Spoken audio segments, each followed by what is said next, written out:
Hello students, good morning. I am Kumar Garg from Department of Commerce of PGDAV College. So I hope all of you are doing well. So this is the very first class of income tax. As all of you know that in today's class you will learn the introductory part of income tax and will understand the taxation system of India. Okay, so let's start. Okay, so student, in today's class, as all of you know that we are going to start this particular subject, taxation. So in today's class, I am not going to teach only this particular subject of income tax, but I will try to tell you all the aspects related to income tax, the taxation system of India. So first of all, before starting this particular subject, income tax, I think you must know the taxation system of India, how this particular system work, what are the various needs of the government. So all these things must be known to all of you. So first of all, we should understand the government needs. What are the various needs of the government for the funds? So as all of you know that for meeting the various operational expenditure, the working capital expenditure, we can say the government need different kind of funds.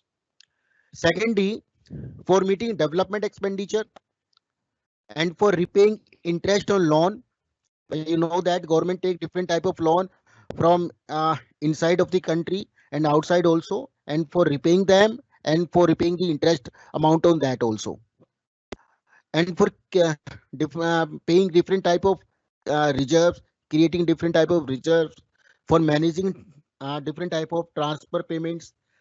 Okay, so these are some of the we can say funds which the government required.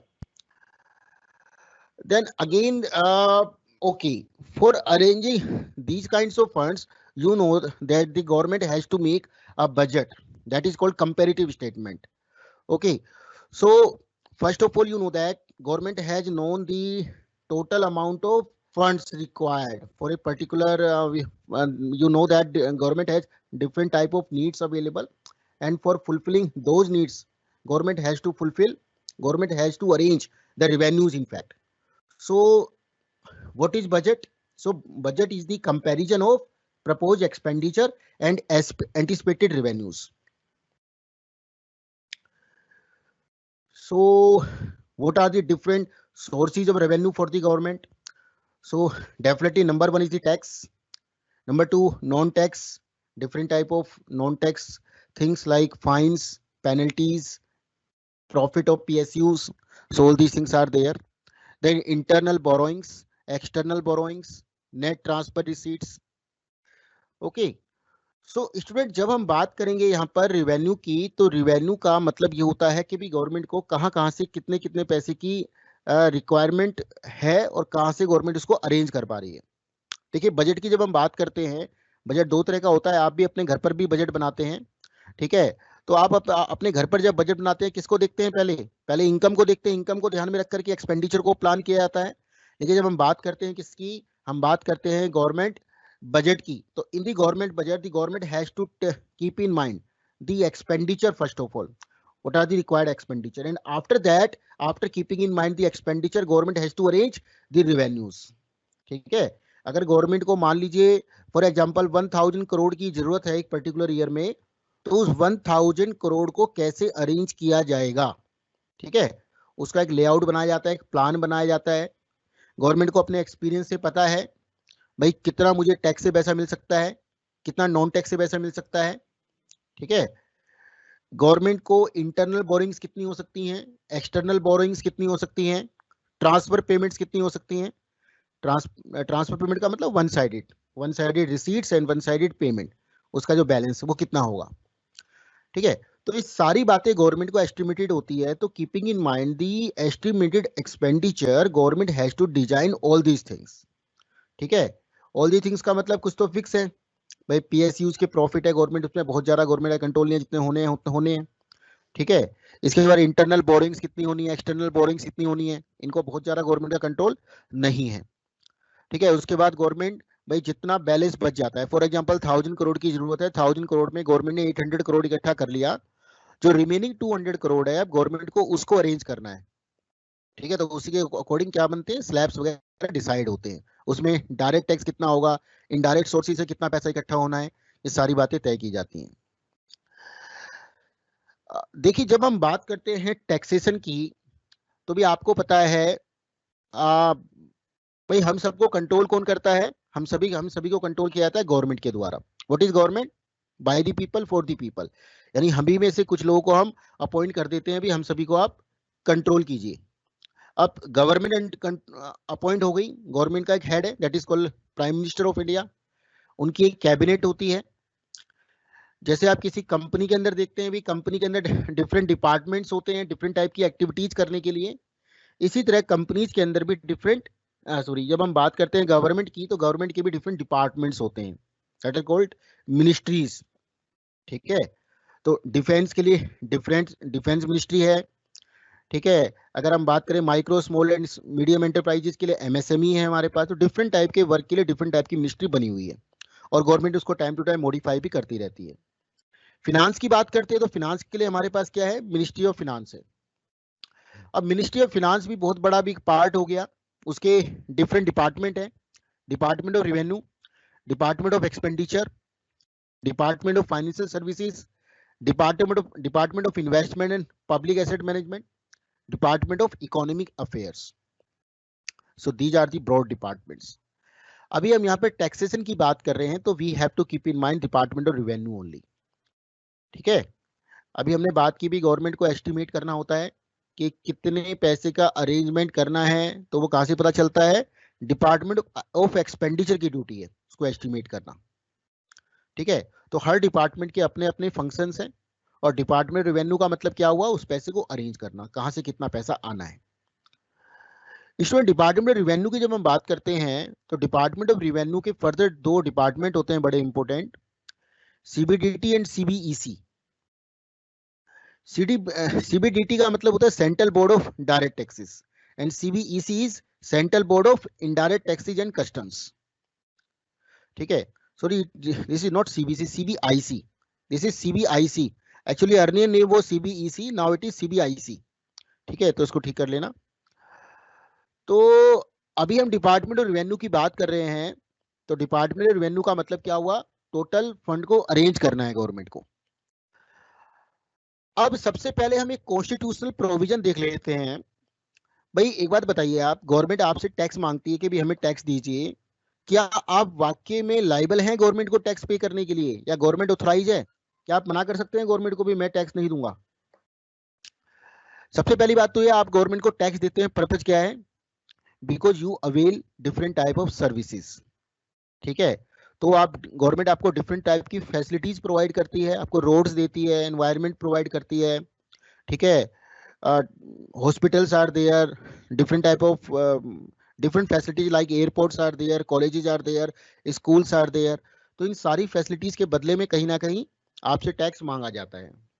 वो भी कैसे मांगा जाता है, आपकी capability के according. If you are capable, if you can pay, you should pay. ठीक है, मतलब कोई कंपल्सन नहीं है, अगर आपकी कैपेसिटी है तो आप पे करेंगे, नहीं है तो नहीं पे करेंगे। उसी के अकॉर्डिंग स्लैब्स को डिजाइन भी किया जाता है।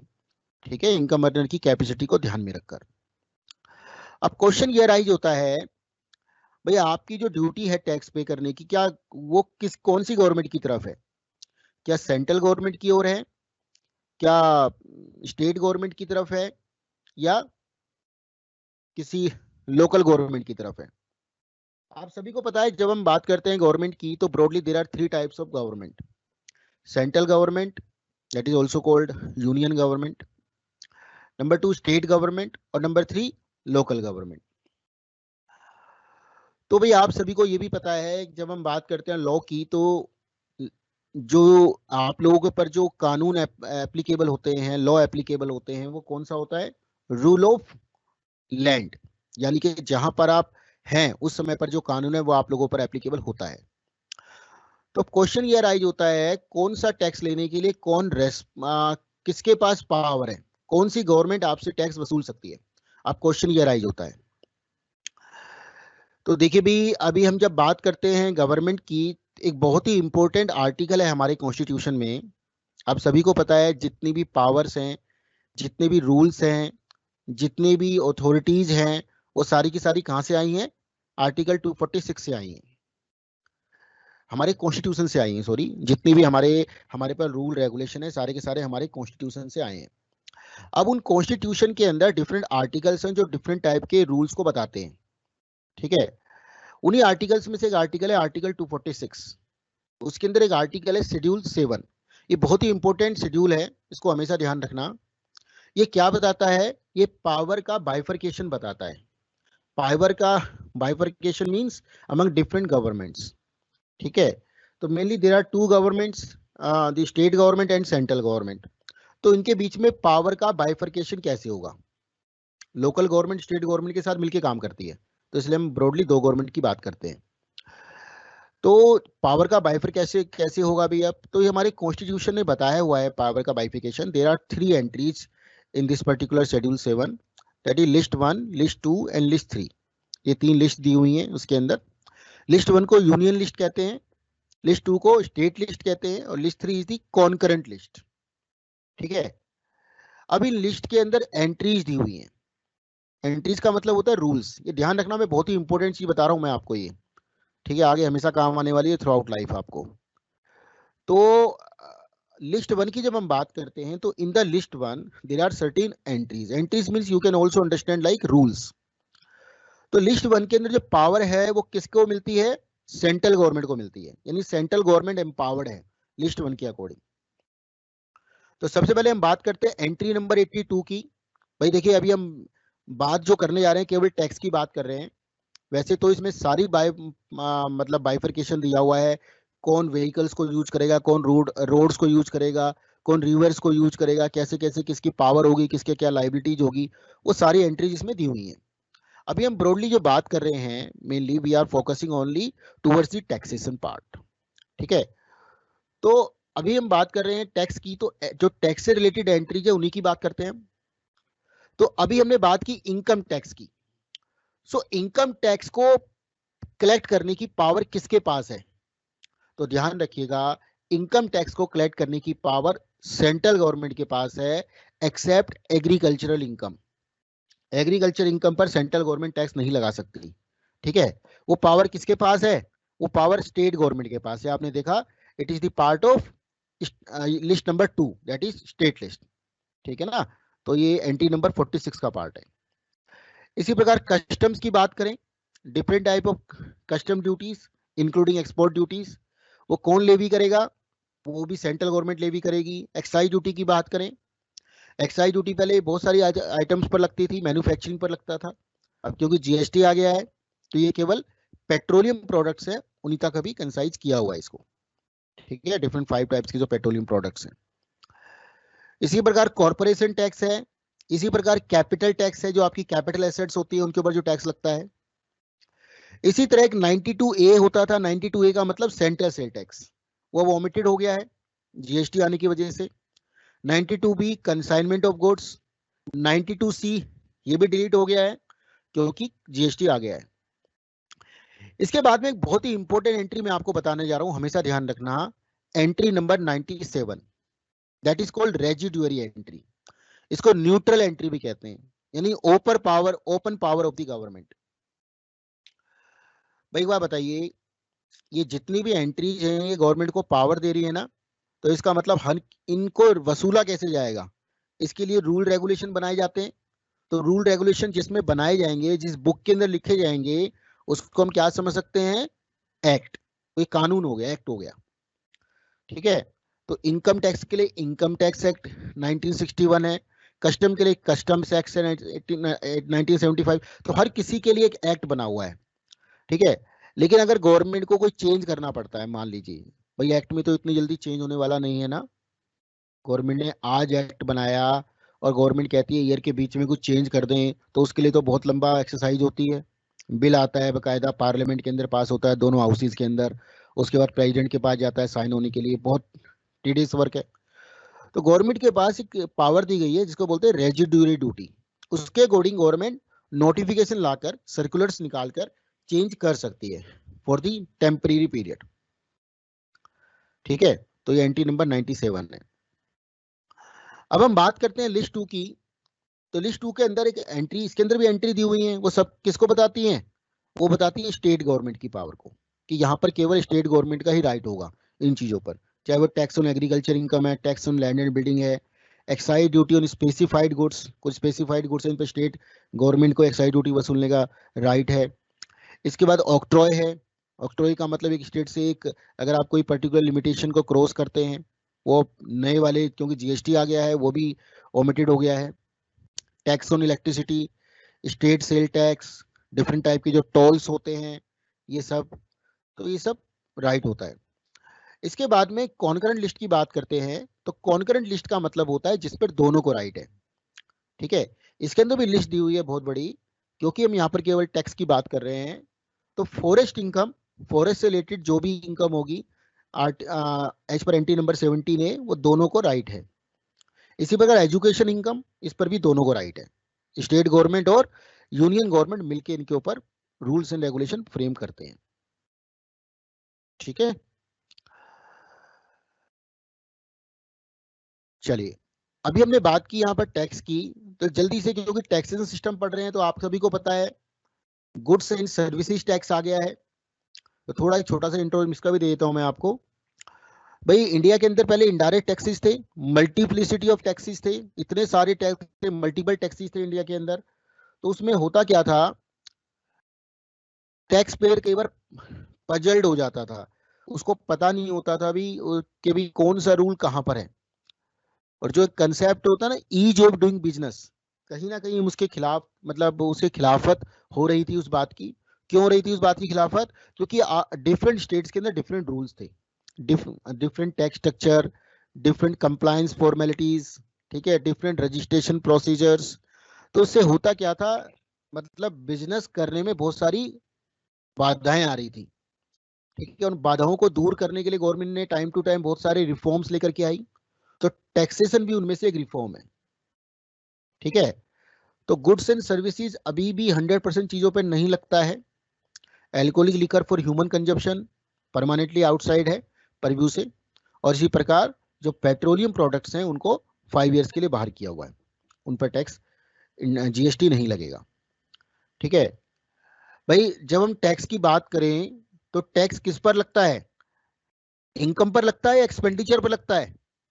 मेरा क्वेश्चन है आपसे। तो टैक्स दोनों पर लगता है, इनकम पर भी लगता है और एक्सपेंडिचर पर भी लगता है। डिफरेंस क्या है जी? मतलब इनकम पर किस पे लगता है, जो इनकम पे लगता है वो इनकम टैक्स है, और एक्सपेंडिचर पे लगता है that is called goods and services tax. भाई गुड्स और सर्विसेज को खरीदते हो ना आप, तो उस पर जो टैक्स देना होता है दैट इज कॉल्ड जीएसटी। तो इसके अंदर 5 डिफरेंट एक्ट्स हैं। CGST act 2017, SGST act 2017, CGST mean central goods and services tax. इसके बाद state goods and services tax act. इसके बाद union territory goods and services tax act 2017। उसके बाद integrated goods and services tax act 2017, and then GST compensation to states act 2017। तो ये different acts हैं, इनके अपने अपने फंक्शंस हैं सभी एक्ट्स के। ठीक है, तो अभी डिटेल में कभी पढ़ेंगे तो बताऊंगा मैं इन सबको। आगे चलते हैं, अब हम बात करते हैं इनकम टैक्स की। देखिए भाई, इनकम टैक्स की जब हम बात करते हैं तो इनकम टैक्स के अंदर किस चीज को पढ़ते हैं? ये बताइए, क्या इनकम टैक्स का मतलब ओनली इनकम टैक्स एक्ट 1961 को हमें स्टडी करना है? नहीं, जब हम इनकम टैक्स की बात करते हैं तो we don't have to concise only towards the income tax act 1961, but there are certain other things also. ठीक है ना, we are required to study like different income tax rules 1962। भाई इनकम टैक्स एक्ट में तो क्या बता दिया, उसमें तो प्रोविजंस को बता दिया कि प्रोविजन ये होंगे, उन प्रोविजंस को अप्लाई कैसे किया जाएगा। ठीक है ना, तो ये एप्लीकेबल पार्ट कहां पर दिया हुआ है, इनकम टैक्स रूल्स में दिए हुए हैं 1962 में। उसके अलावा we also need to know the relevant finance act. भाई एक बार बताइए, इनकम टैक्स एक्ट तो बहुत पहले बना था, 1961 में बना था, इनकम टैक्स एक्ट की बात करें। उसके बाद तो बहुत सारे, और खासकर मनी की बात करते हैं, रुपए पैसे की बात करते हैं, तो बहुत सारे चेंज आते हैं उसके अंदर। ठीक है, तो ब्रॉडली प्रोविजन तो वहां पर बना दिए, लेकिन जो करंट ईयर के जो फाइनेंस का रिलेटेड मैटर होगा, मनी से रिलेटेड जो रूल होंगे, वो फाइनेंस एक्ट में बताए जाएंगे। आप सभी को पता है एवरी ईयर फैब के अंदर क्या आता है, एक गवर्नमेंट बजट लेकर के आती है, ठीक है। तो बजट की जो फाइनल अप्रूवल्स होती हैं दैट इज कॉल्ड, वो क्या बन जाता है, वो फाइनेंस एक्ट बन जाता है। तो भाई इसके अलावा आपको क्या और भी कुछ पढ़ना होता है? हाँ जी, we also need to know the rulings of high court and supreme courts. High court और सुप्रीम कोर्ट भी डिफरेंट टाइप के डिसीजन देती हैं टाइम टू टाइम, ठीक है। और हाई कोर्ट और सुप्रीम कोर्ट जो डिसीजन देते हैं, ठीक है, इनको बोलते हैं प्रेसिडेंट्स। जो डिसीजन देते हैं डिफरेंट टाइप के, वो अपने आप में रूल होते हैं, वो अपने आप में लॉ बन जाते हैं, ठीक है। इसके अलावा डिफरेंट टाइप के नोटिफिकेशंस हैं। जैसे मैंने बताया गवर्नमेंट को पावर है, गवर्नमेंट नोटिफिकेशन निकाल के कुछ बहुत सारी चीजें चेंज करती है, ठीक है। जैसे हम बात करें भाई, एनुअल रिटर्न जो आपकी होती है, वो फाइल करने की जो लास्ट डेट होती है इंडिविजुअल्स के लिए, वो 35 जुलाई होती है। कंपनीज के लिए 30 सितंबर होती है, ठीक है। अब गवर्नमेंट, वो डेट तो होती है लेकिन वो तो हमारे एक्ट में लिख गई, 1961 जो हमारा इनकम टैक्स एक्ट है उसके अंदर बता दी गई, ठीक है। अब उस डेट में चेंज करना पड़ता है, कई बार सिस्टम नहीं चल रहा गवर्नमेंट का, कई बार प्रॉब्लम आती है, लाइक करंट ईयर में पेंडेमिक आ रहा है, 31 दिसंबर तक गवर्नमेंट एक्सटेंड कर दिया उसको। अब तो गवर्नमेंट ये सब पब्लिक को इन्फॉर्म कैसे करेगी? Through notification. तो गवर्नमेंट इसके लिए नोटिफिकेशन निकालती है। इसके अलावा सर्कुलर्स, सर्कुलर्स क्या होते हैं? सर्कुलर्स पब्लिक के लिए होते हैं, सॉरी सर्कुलर्स इसके लिए ऑफिशियल्स के लिए होते हैं, ठीक है। जो टैक्स अथॉरिटी के पर्सोनेल है उनके लिए होते हैं। नोटिफिकेशन पब्लिक के लिए होते हैं। तो सर्कुलर्स किसके लिए होते हैं? जो गवर्नमेंट की मैन पावर है, गवर्नमेंट के जो एम्प्लॉइज हैं, जो टैक्स अथॉरिटी में इनकम टैक्स ऑफिस में काम करते हैं, इनकम टैक्स की बात करें तो उसके उनको भी तो पता होना चाहिए ना गवर्नमेंट ने क्या चेंज किया है। उनके लिए भी तो गवर्नमेंट कुछ ना कुछ सर्कुलर लेकर के आएगी, कोई रूल लेकर के आएगी, मतलब उनको भी तो इन्फॉर्म करेगी। तो कैसे इन्फॉर्म करेगी? With the help of circulars, ठीक है। तो सर्कुलर मोड होते हैं जिसके द्वारा गवर्नमेंट उनको इन्फॉर्म करती है। तो कम से कम इन चीजों के बारे में तो हमें पता होना ही चाहिए जब हम इनकम टैक्स की बात करते हैं। तो इनकम टैक्स का मतलब ये नहीं है कि हमने इनकम टैक्स एक्ट पढ़ लिया, 1961 उनके रूल्स को याद कर लिया, काम चल गया। बहुत सारे अपडेशन होते हैं, बहुत सारे चेंजेस आते हैं, रूलिंग्स आती है हाई कोर्ट्स की, सुप्रीम कोर्ट्स की, टाइम टू टाइम हमें उनके बारे में भी पता होना चाहिए, ठीक है ना, अगर हमें डिटेल में इनकम टैक्स को स्टडी करना है तो। चलिए आगे चलते हैं। अब हम इनकम टैक्स स्टार्ट कर रहे हैं। देखिए भी, इनकम टैक्स के अंदर एक बहुत ही इंपॉर्टेंट सेक्शन होता है, सेक्शन 4, जिसको चार्जिंग सेक्शन भी कहते हैं, ठीक है ना। तो इस चार्जिंग सेक्शन में बताया गया है कि भी कैसे इनकम, इनकम क्या होती है, कैसे आप लगाएंगे इनकम टैक्स, कौन से पीरियड पर इनकम पर टैक्स लगाएंगे, कैसे लगाएंगे, ठीक है, कैसे कलेक्ट किया जाएगा, क्या रेट्स होंगे, इस तरह की बातें इसमें डिटेल में बताई गई हैं, ठीक है। तो सबसे पहले हम बात करते हैं सेक्शन 4 के अंदर। इसमें सबसे पहले बात बताई गई है आपको असेसमेंट ईयर के बारे में। इसमें बताया गया है कि प्रीवियस ईयर में जो आप इनकम अर्न करेंगे, it would be chargeable in the immediately next year. यानी कि जो आपने इनकम अर्न की जिस ईयर में, उसको इनकम अर्निंग ईयर हो गया, तो उससे तुरंत अगले वाला ईयर असेसमेंट ईयर होता है, ठीक है। और उससे पहले वाले ईयर को इमीडिएटली प्रीवियस ईयर कहेंगे। असेसमेंट ईयर से पहले वाला प्रीवियस ईयर, और प्रीवियस ईयर से अगले वाला असेसमेंट ईयर।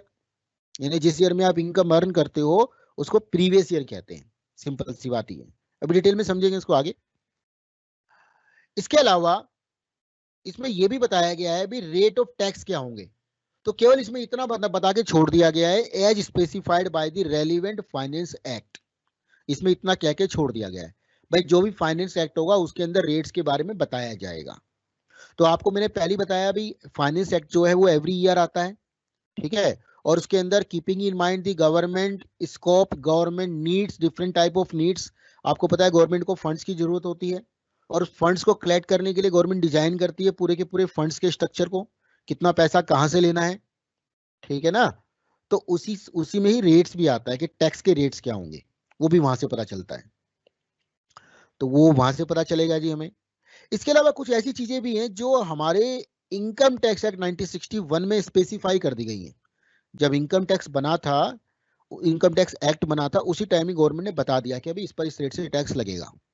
जैसे लॉटरी, लॉटरी पे 30% के रेट से टैक्स लगता है सेक्शन 115 के अकॉर्डिंग, ठीक है, 115 बीबी के अकॉर्डिंग, डबल बी। इसके अलावा लॉन्ग टर्म कैपिटल गेन 20% के रेट से टैक्स लगेगा एज पर सेक्शन 112। इसके अलावा शॉर्ट टर्म कैपिटल गेन, अगर वो आपने एसटीटी पे कर दिया है, शॉर्ट टर्म कैपिटल गेन पे कर दिया है आपने, ठीक है, सिक्योरिटी ट्रांजेक्शन टैक्स पे कर दिया है एज पर सेक्शन 111A, तो 15% के रेट से आपको टैक्स देना है। तो ये सब चीजें मेंशन कर दी हैं, ठीक है ना, these are the prescribed rates as per the IT act. इसके अलावा एक बात और आपको समझनी है, एक बात बताइए आप मुझे, आपको जो टैक्स देना होता है वो कब देना होता है, कब पे करना होता है? बहुत सारे स्टूडेंट कंफ्यूज होते हैं, ठीक है, उनको ये लगता है कि भी इनकम टैक्स जो पे करना होता है वो असेसमेंट ईयर में देना होता है, नेक्स्ट ईयर में देना होता है, यानी एक पीरियड में इनकम को हम अर्न करते हैं, उस पर टैक्स अगले वाले ईयर में देते हैं। तो ऐसा नहीं होता, ये ध्यान रखना है आपको, ठीक है। जिस ईयर में आप इनकम को अर्न करते हैं उसी ईयर में आपको टैक्स भी देना होता है, that is called advance tax, ठीक है। तो आपको एडवांस टैक्स के फॉर्म में या TDS के फॉर्म में आपको जैसे जैसे आप इनकम करते हैं वैसे वैसे पे भी करते जाना होता है। ऐसा नहीं है कि आपने इनकम को अर्न किसी पीरियड में किया, उस पर टैक्स किसी दूसरे पीरियड में आप पे करेंगे, नहीं जी, ठीक है। तो अब असेसमेंट ईयर में क्या करते हैं फिर, असेसमेंट ईयर के अंदर रिटर्न फाइल करते हैं, गवर्नमेंट को लेखा जोखा बताते हैं कि मैंने इतना टैक्स क्यों पे किया, कहां से कितना पैसा कमाया मैंने, वो सारी कैलकुलेशंस उस वाले ईयर में होती हैं, टैक्स साथ साथ पे करना पड़ता है। तो गवर्नमेंट ने 4 डेट बताई है इसकी, 15 जून तक 15% ऑफ योर टोटल इनकम आपको पे करना होता है, ठीक है। उसके बाद 15 सितंबर तक आपको 45% टैक्स पे करना होता है, ठीक है। उसके बाद में 15 दिसंबर तक 75% टैक्स पे करना होता है। उसके बाद 15 दिसंबर तक आपको 15 मार्च तक आपको 100% टैक्स पे करना होता है। अब आपके माइंड में ये आ रहा होगा कि जी इनकम तो अभी अर्न की नहीं है, हम अर्न ही नहीं की, कैलकुलेशन तो की नहीं हुई हमने। इनकम तो हम 31 मार्च तक कैलकुलेट करेंगे ना, 31 मार्च तक इनकम को अर्न करेंगे, और 31 मार्च तक इनकम को अर्न करने के बाद पता चलेगा कि भाई कितनी हमारी इनकम हो गई, उसके बेस पे तो हम लगाएंगे जी 15% 45% जो ये रेट है। तो ये एस्टिमेटेड होता है, ठीक है ना, on the basis of previous years, हमने जितनी इनकम कमाई है पिछले ईयर्स में, या फिर कितनी कमाने की उम्मीद है। अगर आप सैलरीड हैं तो आराम से पता लगा सकते हैं, बिजनेसमैन भी है तो आइडिया तो हो ही जाता है कितना कमा सकते हैं। तो उस आइडिया के बेसिस पर आपको पे करना होता है गवर्नमेंट को टैक्स। तो ये नहीं है कि 100% का मतलब ये है कि बिल्कुल 1 रुपीज आपको सही पे करना है। जो आपका बैलेंस रह जाए, ज्यादा पे कर दिया तो गवर्नमेंट आपको वापस कर देगी, कम पे किया तो अगर थोड़ा बहुत वो आप बाद में पे कर सकते हैं जब आप रिटर्न फाइल करते हैं, ठीक है ना। तो it is suppose that approximately 90% आपको पे कर देना चाहिए। ज्यादा आपने कर दिया, गवर्नमेंट को लगता है जी पे नहीं किया आपने बिल्कुल भी, या ज्यादा आपका बाकी है, तो पेनल्टी भी लगती है, फिर इंटरेस्ट भी लेता है गवर्नमेंट उसके ऊपर, पेनल्टी भी लग सकती है उसके ऊपर, ठीक है। तो कहने का मतलब ये हुआ जैसे जैसे आप इनकम अर्न करते हो वैसे वैसे उसके ऊपर टैक्स भी देना पड़ता है, तो उसको एडवांस टैक्स कहते हैं। और इसी तरह जो बहुत सारे ऐसे सोर्स भी हैं, सेक्शन 192 है, सेक्शन 193 है, सेक्शन 194 है, इसमें गवर्नमेंट ने बताया है कि भी जैसे जैसे आप इनकम अर्न करोगे तो इनकम प्रोवाइडर है, जो इनकम गिवर है आपको, जो आपको इनकम दे रहा है, तो उसकी भी ड्यूटी लगाई है गवर्नमेंट ने कि वो आपके ऊपर TDS काट ले। TDS का मतलब एडवांस टैक्स ही होता है, टैक्स डिडक्शन एट सोर्स। जैसे आपका एम्प्लॉयर है, suppose you are working somewhere, ठीक है ना, तो आपका जो एम्प्लॉयर है उसकी ड्यूटी है सेक्शन 192 के अकॉर्डिंग कि वो टैक्स को डिडक्ट करके आपको इनकम दे, ठीक है। तो इनकम को हमें साथ साथ ही पे करना पड़ता है, क्लियर है। चलिए now we are going to discuss about assessment year under section 2 subsection 9, ठीक है। हम सेक्शन 2(9) की भी बात करेंगे यहाँ पर, 2 सबसेक्शन 9 की, और सेक्शन 3 की बात भी करेंगे जिसमें प्रीवियस ईयर को समझाया गया है। तो भी असेसमेंट ईयर आप सभी को पता है, what is assessment year. So as all of you know that assessment year means the period of 12 months. So you know that there is a particular period may be 1 day, maybe 1 month, maybe 1 week, maybe a quarter, it may be 1 year also. तो 1 year ही क्यों लिया, मतलब 1 day या government आपसे हर रोज भी मांग सकती थी हिसाब किताब, 15 डेज पर भी मांग सकती थी। तो भी कोई ना कोई एक स्टैंडर्ड लेना था जिसमें आप कंपैरिजन कर पाए इनकम्स का, गवर्नमेंट भी आपसे, आप भी कम से कम आपके ऊपर भी इतना बर्डन ना आए टैक्स पेयर के ऊपर भी कि वो हर रोज तो कैलकुलेशन नहीं कर सकता ना, गवर्नमेंट भी हर रोज कलेक्ट नहीं कर सकती, आपसे रिटर्न फाइल नहीं करवा सकती। तो एक स्टैंडर्ड पीरियड बना दिया 12 मंथ्स का, जो कि 1 अप्रैल से स्टार्ट होगा, ठीक है, और 31 मार्च को एंड होगा।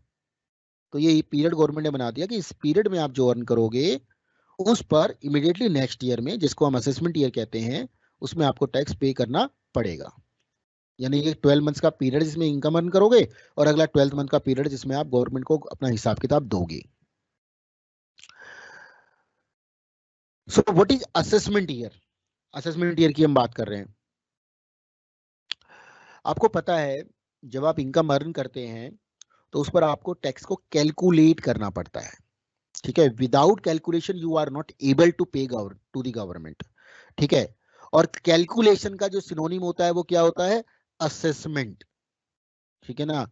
सो if you want to give the various मतलब you want to predict different type of transactions, ठीक है, you want to tell different type of transaction and rate of tax and all these things, तो you need to calculate all these things। तो जब आप इनको calculate करेंगे, calculate का मतलब असेस करेंगे आप, तो आप क्या कहलाएंगे?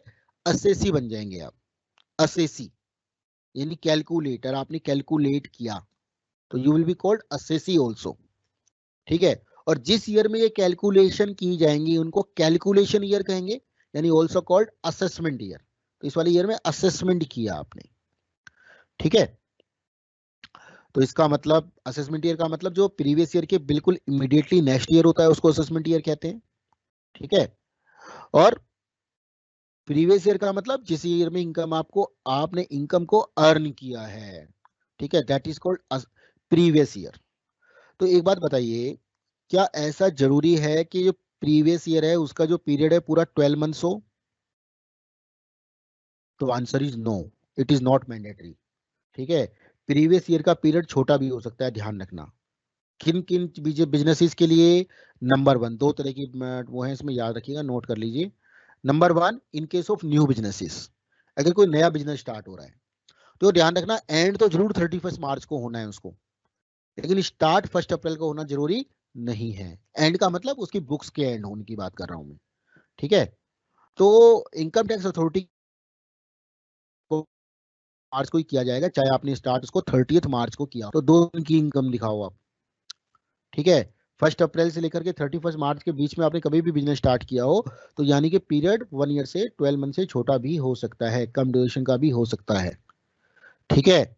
और इसके अलावा कोई न्यू इनकम आपकी अराइज हो रही है, तो न्यू इनकम अगर आपकी अराइज हो रही है उसके लिए भी आपका जो पीरियड होता है वो 1 ईयर से कम हो सकता है। आपने कोई अभी भी मान लीजिए आप अनएम्प्लॉयड थे, आपने नौकरी शुरू की, कब शुरू की है नौकरी? फॉर एग्जांपल 1 जनवरी को, तो 3 मंथ की इनकम हो गई आपकी, फिर 1 ईयर का नहीं हुआ पीरियड। तो पीरियड यानी कि छोटा भी हो सकता है, जरूरी नहीं है 12 मंथ का पीरियड हो। किसकी बात कर रहे हैं? इनकम अर्निंग ईयर की बात कर रहे हैं। किसकी बात कर रहे हैं हम? प्रीवियस ईयर की बात कर रहे हैं हम। प्रीवियस ईयर यानी इनकम अर्निंग ईयर, ठीक है, वो 12 मंथ से छोटा भी हो सकता है। हाँ जी, एक बहुत ही मोस्ट इंपोर्टेंट क्वेश्चन है, नोट कीजिए इसको। Exception of previous year. देखिए स्टूडेंट्स, अभी हमने प्रीवियस ईयर की बात की, तो जैसे कि आप सभी को पता है भी प्रीवियस ईयर का मतलब क्या होता है? प्रीवियस ईयर का मतलब होता है जिस पर्टिकुलर ईयर में आप इनकम को अर्न करते हैं। रूल क्या है? सेक्शन 4 क्या कहता है? सेक्शन 4 ये कहता है कि आपने प्रीवियस ईयर में यानी सेक्शन 3 के अकॉर्डिंग आपने इनकम को अर्न किया प्रीवियस ईयर में, और इमीडिएटली नेक्स्ट ईयर में आपको उस पर टैक्स देना है। इमीडिएटली नेक्स्ट ईयर मतलब असेसमेंट ईयर पर उस पर आपको टैक्स देना है। क्या ये हार्ड एंड फास्ट रूल है? क्या हर बार आपको ऐसा ही करना पड़ेगा? हर किसी ट्रांजेक्शन में ऐसा ही करना पड़ेगा? तो मैं आपको सिंपल लैंग्वेज में बात बताता हूं कि ये कोई हार्ड एंड फास्ट रूल नहीं है। यानी there are certain exception of this particular rule also, ठीक है, जिसके अंदर प्रीवियस ईयर और असेसमेंट ईयर सेम हो सकता है। यानी जिस ईयर में आपने इनकम अर्न किया उसी ईयर में आपको असेस भी करवाना पड़ सकता है, असेसमेंट भी करना पड़ सकता है, इसके एक्सेप्शन भी है यानी कि, ठीक है। क्या एक्सेप्शन है जी इसके? So number 1, income of a non resident SSC from shipping business. क्या मतलब हुआ? अगर आप कोई नॉन रेजिडेंट एसएससी हैं, if you are not residing in India, ठीक है, और आपकी शिपिंग बिजनेस से इनकम होती है, आप शिपिंग का बिजनेस करते हैं। शिपिंग का मतलब आपका कोई मान लो क्रू मेंबर है, आप किसी शिप के अंदर किसी पानी के जहाज को चलाते हैं आप, ठीक है। तो उस केस में आपको आपका जो असेसमेंट ईयर प्रीवियस ईयर होगा वो सेम होगा, यानी जिस ईयर में आपने इनकम को अर्न किया उसी ईयर में आपको टैक्स देना पड़ेगा। यानी गवर्नमेंट आपको इंडिया छोड़ने की एनओसी तभी देगी जब आप उस पर टैक्स पे कर देंगे। ऐसा क्यों है भाई? इन लोगों के लिए ऐसा क्यों कहा गया? इन लोगों के लिए जो असेसमेंट है ईयर है और प्रीवियस ईयर है वो सेम क्यों है? क्योंकि ये लोग होते हैं वो इंडिया में आते हैं और फिर इंडिया से चले जाते हैं, पता नहीं कितने लंबे टाइम के लिए, इनको आता पता नहीं होता कब वापस आएंगे। क्यों? क्योंकि आपको पता है भी, अगर मान लीजिए कोई शिप है वो इंडिया से ऑस्ट्रेलिया भी जा रहा है मान लो, तो वो भी कोई 1-2 दिन की जर्नी नहीं है, बड़ा टाइम लगता है वहां तक जाने में। ठीक है, तो जाने के बाद वो पता नहीं कब वापस आएंगे, कब टैक्स देंगे, कब नहीं देंगे। तो सिंपल सी बात है कि गवर्नमेंट उनको कहती है भाई इस तरह के लोगों को कि आप टैक्स दे करके इंडिया से जाइए, you need to pay here and there, then you are only would be able to leave India। ठीक है ना, एनओसी आपको तभी मिलेगी। इसके बाद हम बात इसका सेक्शन है सेक्शन 172। तो वो सेक्शन 172 के अंदर डिफाइन किया गया है कि जो नॉन रेजिडेंट एसएससी हैं, शिपिंग बिजनेस जो कमाएंगे उसको, उनके लिए प्रीवियस ईयर और असेसमेंट ईयर सेम होगा। ठीक है, आई होप याद हो गया आपको ये वाला पॉइंट, बड़ा इंपॉर्टेंट क्वेश्चन है इसलिए मैं बार बार बता रहा हूं आपको। Number 2, income of a person who is living India permanently और for a long period. Long period का मतलब मोर देन 1 ईयर। भाई एक पर्सन जो परमानेंटली इंडिया छोड़ के जा रहा है या बहुत लंबे टाइम के लिए जा रहा है, 10 साल बाद 20 साल बाद वापस आएगा। ठीक है, अब गवर्नमेंट तो बड़ी क्या बोलते हैं ना भाई, गवर्नमेंट क्या, हर कोई डर लगेगा हर किसी को, पता नहीं वापस आएगा नहीं आएगा ये। ठीक है भाई, हमारी कहाँ पर चलती है? हमारी अपने देश में चलती है ना। जो हमारी टैक्सेबल टेरिटरी है वो तो इंडिया ओनली है, वो हम बाहर तो नहीं जा सकते, ऑस्ट्रेलिया में तो नहीं जा सकते हम, या हम बियॉन्ड द 200 नॉटिकल माइल तो नहीं जा सकते, सी एरिया की बात करें जहां तक इंडिया की डिफाइन किया गया है इंडिया को। ठीक है, तो कहने का मतलब ये हुआ है कि अगर कोई नॉन टैक्सेबल टेरिटरी में जा रहा है, परमानेंटली लीव कर रहा है इंडिया को, तो उस केस में भी जब तक वो इंडिया में था वहां तक की टोटल इनकम पर टैक्स उसको देके जाना पड़ेगा। जब वो इंडिया छोड़ रहा है हम नेक्स्ट ईयर का वेट नहीं करेंगे। या ऐसा पर्सन जो लॉन्ग टर्म के लिए इंडिया छोड़कर जा रहा है, उससे भी हम क्या कहेंगे, आप टैक्स देकर के जाइए, जिसको ये उम्मीद नहीं है कि वो इस साल में वापस आ जाएगा या अगले साल के शुरू में वापस आ जाएगा। ठीक है, तो सेक्शन 174 के अकॉर्डिंग जो भी पर्सन इंडिया को परमानेंटली छोड़ के जा रहा है उसको भी टैक्स साथ साथ देके जाना पड़ेगा। Number 3, income of bodies formed for a short duration. कुछ ऐसी मतलब एसोसिएशन ऑफ पर्संस होते हैं, बीओआई होती हैं, और भी कई एसोसिएशन होती हैं जो कि बड़े शॉर्ट पीरियड के लिए बनाई जाती हैं, 2 मंथ के लिए, 3 मंथ के लिए, 4 मंथ के लिए। पीरियड उनका डिफाइंड होता है कि वो पीरियड कंप्लीट हो जाएगा, वो काम कंप्लीट हो जाएगा उसके बाद में, ठीक है, वो बंद हो जाएगी, ऑर्गेनाइजेशन खत्म हो जाएगी। तो भी ऐसी ऑर्गेनाइजेशन जो है जो शॉर्ट पीरियड के लिए बनती है उनके लिए भी असेसमेंट ईयर और प्रीवियस ईयर सेम होता है। ठीक है ना, तो सेक्शन 174 सब सेक्शन ए के अकॉर्डिंग उनको टैक्स साथ साथ ही देना पड़ता है। इसके बाद कहते हैं income of a person who is likely to transfer property to avoid tax. एक ऐसा पर्सन, ऐसी उम्मीद है कि वो क्या कर सकता है, प्रॉपर्टी का ट्रांसफर ही उसने इस तरह से किया है कि वो टैक्स को हाइड कर सकता है, टैक्स की चोरी कर सकता है। इसको बोलते हैं एलिनेशन ऑफ एसेट।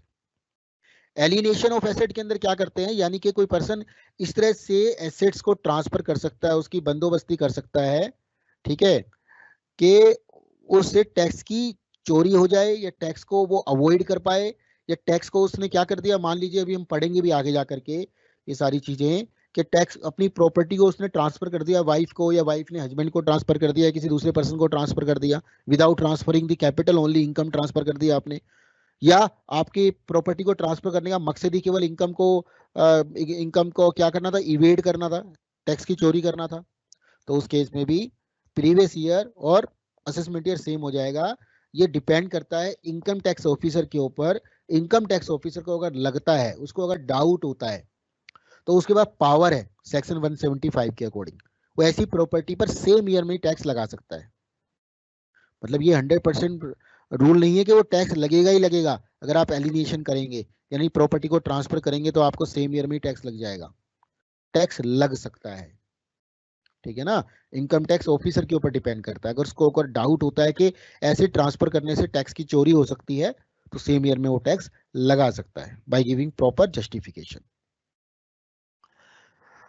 इसके बाद है income of A discontinued business. भाई एक बात बताइए मुझे, सम टाइम जैसे हमने बात की थी प्रीवियस ईयर के अंदर, हमने बात की थी ना, जैसे हमने किसी ईयर में बात की, आपने इनकम जैसे मैंने बताया आपको, प्रीवियस ईयर का ड्यूरेशन 1 अप्रैल टू 31 मार्च होता है, लेकिन वो पीरियड छोटा भी हो सकता है, मतलब किन बिजनेस के लिए जो बिजनेस स्टार्ट हो रहे हैं ईयर के बीच में। इसी तरह अगर कोई बिजनेस ईयर के बीच में ही शट डाउन हो रहा है, बंद हो रहा है, खत्म हो रहा है, डिसकंटिन्यू हो रहा है, ठीक है, तो उस बिजनेस के केस के अंदर भी उस पर टैक्स उसी ईयर में लगाया जा सकता है जिस ईयर में वो क्लोज हो रहा है। फॉर एग्जांपल 30 सितंबर को कोई बिजनेस क्लोज हो गया, 30 सितंबर 2020 को, ठीक है, तो इसका प्रीवियस ईयर क्या हुआ, 2020-21 प्रीवियस ईयर हो गया, और असेसमेंट ईयर क्या हुआ इसका, 2021-22, ये इसका असेसमेंट ईयर हो गया, इमीडिएटली नेक्स्ट ईयर होगा। तो अब 2021 में जो उसने अर्न किया उस पर टैक्स कब लगना चाहिए, 21-22 में लगना चाहिए, मतलब उसका जो असेसमेंट होगा वो रिटर्न फाइल करेगा उस ईयर में करेगा। लेकिन अगर इनकम टैक्स ऑफिसर को लगता है, यहां पर फिर से वही वाली बात, इनकम टैक्स अथॉरिटी को ऐसा लगता है कि अभी टैक्स की चोरी हो सकती है, या इनकम टैक्स जो बिजनेसमैन है, बिजनेसमैन के नेचर के ऊपर अकॉर्डिंग उसका जो प्रोफाइल है उसके बेसिस पर अगर हमें डाउट हुआ उसके ऊपर कि वो टैक्स की चोरी कर सकता है, शायद फ्यूचर में टैक्स ना दे, तो उस केस में भी जिस ईयर में आप वो डिसकंटिन्यू कर रहा है वो बिजनेस को, उसी ईयर में उसको टैक्स देना पड़ सकता है। यानी उस केस में भी प्रीवियस ईयर और असेसमेंट ईयर सेम हो सकते हैं। तो अभी हमने क्या समझा यहां पर, हमने ये बात समझी, हमने वो केसेस को पढ़ा, भाई किन केसेस के अंदर प्रीवियस ईयर और असेसमेंट ईयर सेम होते हैं, ठीक है, हमने इन बातों को पढ़ा। यानी एग्जाम में अगर क्वेश्चन होता है उन केसेस को बताइए, एग्जाम में आ जाता है what are the various cases in which previous year and assessment year both are same, ठीक है, और ऐसा आ जाए what are the exception of previous year, तो आंसर एक ही है दोनों का, ठीक है। तो क्या क्या बात की हमने, income of a non resident SSC from shipping business, number 2 person living India permanently, number 2 a body corporate made for a short duration less than 1 year, number 4 if number 4 is alienation of asset, यानी if you are transferring income for avoiding the tax, और number 5 is the discontinued business income, ठीक है। ये discretionary power है कि वो income tax authority चाहे तो कर भी सकती है, नहीं तो अगले साल पे भी मांग सकती है टैक्स, उससे डिपेंड करता है। मान लीजिए कोई कोई ऑर्गेनाइजेशन है, कोई अम्ब्रेला ऑर्गेनाइजेशन है, उसकी कोई पर्टिकुलर छोटा सा बिजनेस है वो बंद हुआ है, तो आपको पता है उसकी दूसरी पार्ट चल रहा है बिजनेस का, वो टैक्स दे देगा, ठीक है, तो उस केस में अगले ईयर तक भी उसको ले जाया जा सकता है। स्टूडेंट्स इसके बाद हम बात करने जा रहे हैं पर्सन की। पर्सन किसको कहते हैं, देखिए भी ऐसा है, आप सभी को पता है टैक्स जो लगाया जाता है वो पर्सन के ऊपर लगाया जाता है, ठीक है, टैक्स इंडिविजुअल्स पर नहीं लगाया जाता है, पर्सन पर लगाया जाता है, इंडिविजुअल को भी पर्सन कहते हैं। तो पर्सन किसको कहते हैं, पर्सन का मतलब खाली इंडिविजुअल नहीं होता कि mister X, mister Y, mister Z, ये पर्सन है। तो पर्सन को एक बड़ा डिफाइन किया हुआ है गवर्नमेंट ने, सेक्शन 2 सबसेक्शन 31 में पर्सन को डिफाइन किया गया। So what is person, person includes the following 7 types of actually entities और मतलब units can be called as person. So number 1 definitely an individual, जो भी इंडिविजुअल है मिस्टर एक्स मिस्टर वाई, यानी नेचुरल पर्सन, इंडिविजुअल का मतलब any natural person made by the god by natural process, ठीक है, दैट इज इंडिविजुअल। तो individual person होते ही है। इसके अलावा an Hindu undivided family, Hindu undivided family also a person, जो हिंदू लॉ को फॉलो करते हैं, ठीक है ना, इनमें जैन सिक्स भी इंक्लूड होते हैं, तो वो भी पर्सन माने जाते हैं। अगर आप एचयूएफ के रूप में अपना टैक्स दे रहे हो, अपना पैन कार्ड आपने एचयूएफ के रूप में बनाया हुआ है, तो जो कर्ता होता है बिजनेस फैमिली का, उसको टैक्स पे करना पड़ता है फिर उसके अकॉर्डिंग, ठीक है। उसके बाद कंपनी, कोई भी कंपनी, चाहे वो पब्लिक कंपनी हो, चाहे वो प्राइवेट कंपनी हो, चाहे वो गवर्नमेंट कंपनी हो, ठीक है, चाहे वो फॉरेन कंपनी हो, चाहे डोमेस्टिक कंपनी हो, तो जितनी भी तरह की कंपनी है, तो कंपनी का मतलब है जो इंडिया के अंदर भाई इंडियन कंपनी का मतलब जो इंडियन लॉ के अकॉर्डिंग रजिस्टर्ड हुई है, यानी कंपनी या 2013 के अकॉर्डिंग बनी है। और फॉरेन कंपनी का जो मतलब हमारे कानून के अकॉर्डिंग नहीं बनी, बाहर में जिस कंट्री की वो कंपनी है उस कंट्री के लॉ के अकॉर्डिंग फ्रेम हुई है जो, ठीक है ना। और हमारे देश के अंदर बिजनेस करने के लिए वो हमने उनको परमिशन दे दी है, जो रूल्स और रेगुलेशन उनको पूरा कर रही है वो कंपनी। इसके बाद फर्म, फर्म का मतलब कोई भी partnership firm, LLP limited liability partnership firm, ठीक है ना, वो फर्म हो गई। इसके बाद एन एसोसिएशन ऑफ पर्संस और बॉडी ऑफ इंडिविजुअल्स। हाँ जी, ये क्या होते हैं? देखिए एसोसिएशन ऑफ पर्संस का मतलब होता है, जैसे पर्सन वर्ड आ रहा है इसके अंदर, पर्सन। अब पर्सन का मतलब ये सारे हो गए, सातों के सातों। एसोसिएशन का मतलब है ग्रुपिंग, मोर देन वन, ठीक है। तो अगर ग्रुपिंग है पर्संस की, पर्सन का मतलब it may be possible there is an individual, HUF, a company, a firm, a local authority and artificial judicial person। इन लोगों ने मिलके क्या बना लिया? AOP बना लिया, एसोसिएशन ऑफ पर्सन बना लिया, ठीक है ना। तो एसोसिएशन ऑफ पर्सन का मतलब होता है मोर देन वन पर्सन, उसको AOP कहते हैं। इसी तरह body of individuals, body of individual का मतलब कॉम्बिनेशन ऑफ नेचुरल पर्संस, यानी इंडिविजुअल्स ओनली, ठीक है। तो बॉडी ऑफ इंडिविजुअल के पार्ट केवल कौन हो सकते हैं? इंडिविजुअल्स हो सकते हैं। लेकिन जब हम एसोसिएशन ऑफ पर्सन की बात करते हैं तो एसोसिएशन ऑफ पर्सन के अंदर केवल कौन हो सकता है? उसमें कोई भी हो सकता है, मतलब एसोसिएशन में कोई भी पर्सन हो सकता है। इवन बॉडी ऑफ इंडिविजुअल भी उसका पार्ट हो सकता है। इवन एक एसोसिएशन भी दूसरे एसोसिएशन का पार्ट हो सकती है, ठीक है। इसके बाद हम बात करते हैं लोकल अथॉरिटी की। तो लोकल अथॉरिटी का मतलब है any local authority. Any local authority का मतलब like MCD, municipal corporation of Delhi, ठीक है ना।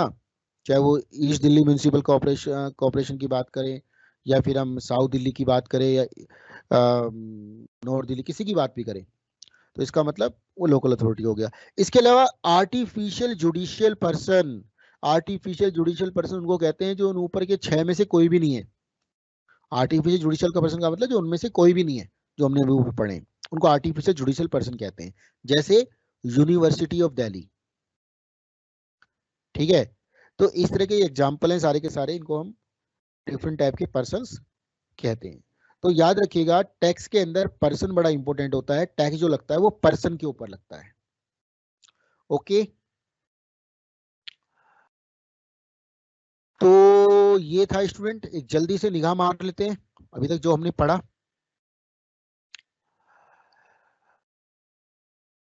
भाई हमने अभी बात की थी, भाई गवर्नमेंट आपसे कैसे टैक्स लेती है, क्यों लेती है टैक्स। तो सिंपल सी बात है, गवर्नमेंट को अपने एक्सपेंडिचर्स को मीट करना होता है। टैक्स लगाना कोई इम्पोजिशन नहीं है, कोई पेनल्टी नहीं है, कोई पनिशमेंट नहीं है कि इस कंट्री में जा रहे हो आप पनिशमेंट मिल रहा है आपको। सिंपल सी बात है, गवर्नमेंट का मतलब क्या हुआ? गवर्नमेंट का मतलब है कंट्रोलिंग अथॉरिटी, और कंट्रोलिंग अथॉरिटी को कुछ खर्चे करने पड़ते हैं, उन खर्चों को करने में हम सब कंट्रीब्यूट करेंगे। तो tax is a kind of contribution for the total expenditure of the government, ठीक है।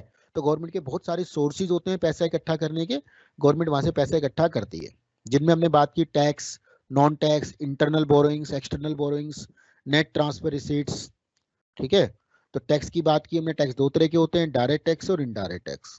डायरेक्ट टैक्स का मतलब क्या होता है? डायरेक्ट टैक्स वो टैक्स होते हैं जहां पर इम्पैक्ट डायरेक्ट होता है। इम्पैक्ट डायरेक्ट का मतलब payer and bearer both are same, यानी जो पे कर रहा है वो बियर भी कर रहा है उसको, that is direct tax. Indirect tax का मतलब नाम से ही पता चल रहा है, इनडायरेक्ट रेस्पॉन्सिबिलिटी होती है यहाँ पर, यानी pair and bearer both may be different. I am using word may be different. May be का मतलब कई बार सेम भी हो सकते हैं, यानी उसके एक्सेप्शन होते हैं, ठीक है ना। वो RCM के कंसेप्ट होते हैं, फिर रिवर्स चार्ज मैकेनिज्म। तो मतलब डायरेक्ट टैक्स और इनडायरेक्ट टैक्स, तो डायरेक्ट टैक्स का मतलब पेयर और बियर दोनों सेम होते हैं। तो जनरली डायरेक्ट टैक्स हमारी इनकम पर लगाया जाता है, और इनडायरेक्ट टैक्स एक्सपेंडिचर पर लगता है, जो हम खर्चे करते हैं, जो हम गुड्स सर्विसेज। भाई जो खर्चे करते हैं किस चीज पर करते हैं? ब्रॉडली, वैसे तो बहुत से लैंड भी खरीदते हैं, बिल्डिंग भी खरीदते हैं, बहुत जगह हम खर्चे करते हैं। ब्रॉडली जो हम करते हैं वो गुड्स और सर्विसेज पर करते हैं। तो बहुत लंबे टाइम से बात चली आ रही थी भाई इतने सारे नंबर ऑफ टैक्सीज हैं, उन सबको क्लब कर दिया जाए, समझना और समझाना दोनों आसान हो जाए। तो गवर्नमेंट ने उन सारे चीजों को क्लब कर दिया, now it is non with the name of GST, goods and services tax. इसके अलावा और भी सोर्स है गवर्नमेंट का, नॉन टैक्स। नॉन टैक्स हमने पढ़ा, तो नॉन टैक्स के अंदर फाइन्स, पेनल्टी, ठीक है, प्रॉफिट्स ऑफ पीएसयूज। इसके अलावा डिफरेंट टाइप की फीस, आप डिफरेंट टाइप की सर्विस ही लेते हैं, गवर्नमेंट को डिफरेंट टाइप की फीस देते हैं ना, वो सब नॉन टैक्स का पार्ट है। इंटरनल बोरोइंग्स गवर्नमेंट कितना ले सकती है, गवर्नमेंट की securities time to time different type की सिक्योरिटीज इशू करती है, पेपर्स इशू करती है, बॉन्ड्स इशू करती है, ठीक है ना। आप खरीदते हो ना, जैसे आप यहाँ पोस्ट ऑफिस में जाते हो, पोस्ट ऑफिस की सेविंग स्कीम्स होती हैं बहुत सारी, उनको खरीदते हो, वो सब क्या होती है गवर्नमेंट के लिए, बोरोइंग्स है ना। गवर्नमेंट आपसे बोरो कर रही है, पैसा लोन ले रही है, इंटरनल बोरोइंग्स होती है वो। इसी तरह एक्सटर्नल बोरोइंग्स होती है, गवर्नमेंट मतलब आउटसाइड एजेंसी से, ठीक है। बहुत सारी एफआईआईज हैं, फॉरेन इंस्टीट्यूशनल इन्वेस्टर्स हैं, गवर्नमेंट्स हैं, गवर्नमेंट उनसे बोरो करती है पैसा। इसके अलावा ट्रांसपेरेंसी, ट्रांसपेरेंसी का मतलब वन साइडेड होता है। इंडिया में अगर मान लीजिए अर्थक्वेक आ गया, किसी ने हमारी हेल्प कर दी, हमने दूसरे देश में आ गया, हमने हेल्प कर दी, मतलब एग्जाम्पल है। तो इसी तरह नेट ट्रांसपेरेंसी कितनी है, उसकी वजह से पता चलता है भी हमारे सोर्सेज क्या हैं रेवेन्यू के। ये मैंने आपको मिनिस्ट्री बताया, मिनिस्ट्री के 5 डिपार्टमेंट है, उनमें डिपार्टमेंट रेवेन्यू को बताया मैंने, 2 डिपार्टमेंट होते हैं, सीबीडीटी एंड सीबीआईसी, ठीक है, central board of direct taxes and central board of indirect taxes and customs. ये सीबीआईसी है, सीबीसी नहीं है। इसके बाद हमने कॉन्स्टिट्यूशन प्रोविजन की बात की, आर्टिकल 246 बताया मैंने, बड़ा इंपॉर्टेंट एक आर्टिकल है, जिसमें शेड्यूल 7 है, उसमें 3 लिस्ट दी हुई है, list 1, list 2, list 3। List 1 union list के बारे में बताती है, लिस्ट 2 स्टेट लिस्ट के बारे में बताती है, और list 3 is a concurrent list. इसके अलावा जीएसटी की बात की हमने शॉर्ट में, जीएसटी के अंदर देयर आर 5 एक्ट्स, ठीक है ना।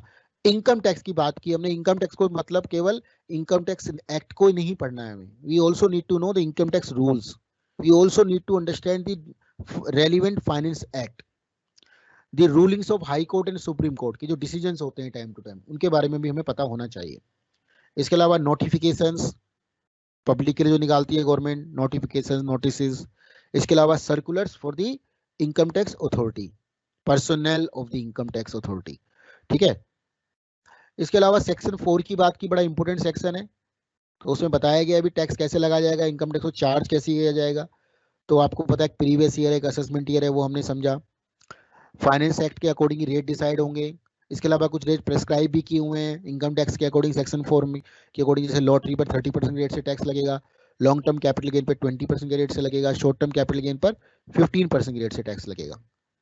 इसके अलावा जो टैक्स पे करना होता है आपको टाइम टू टाइम, जैसे आप इनकम अर्न करते हो वैसे ही पे करना पड़ता है, एडवांस टैक्स आपको पे करना पड़ता है, ठीक है। असेसमेंट ईयर में केवल आपको रिटर्न फाइल करनी पड़ती है, रिटर्न का मतलब अपना हिसाब किताब देना पड़ता है, मैंने कितना पैसा कमाया, कैसे कमाया, कहाँ से कमाया, उस पर इतना टैक्स बनता है तो कितना पे कर दिया, जितना बच गया उसको असेसमेंट ईयर जिस ईयर में आप रिटर्न फाइल करेंगे उसके साथ में पे करेंगे। ज्यादा बच गया तो रिटर्न में आपको इंटरेस्ट भी देना पड़ सकता है, इवन पेनल्टी भी देनी पड़ सकती है। इसके बाद असेसमेंट ईयर की बात की, 12 मंथ्स का एक पीरियड होता है, ठीक है। और जिस ईयर में इनकम अर्न की उससे तुरंत अगले वाला ईयर होता है। असेसमेंट ईयर का पीरियड 12 मंथ से कम भी हो सकता है, वो भी हमने बताया बात की, अगर कोई नया बिजनेस स्टार्ट हुआ है, कोई नई इनकम जनरेट हो रही है।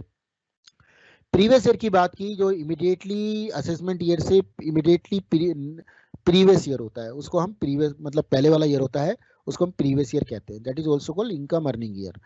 लेकिन कुछ एक्सेप्शन है इसके भी, जिसमें प्रीवियस ईयर और असेसमेंट ईयर सेम हो सकता है, ठीक है। और उसके बाद में हमने पर्सन की बात की, 7 टाइप के पर्सन होते हैं, उनके बारे में भी हमें पता होना चाहिए।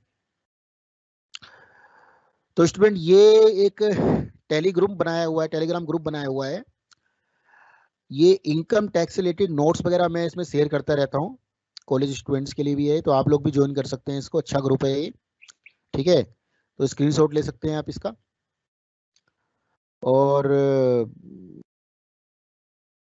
इसको कहोगे तो मैं चैट बॉक्स में भी शेयर कर देता हूँ इसको। That is all for today.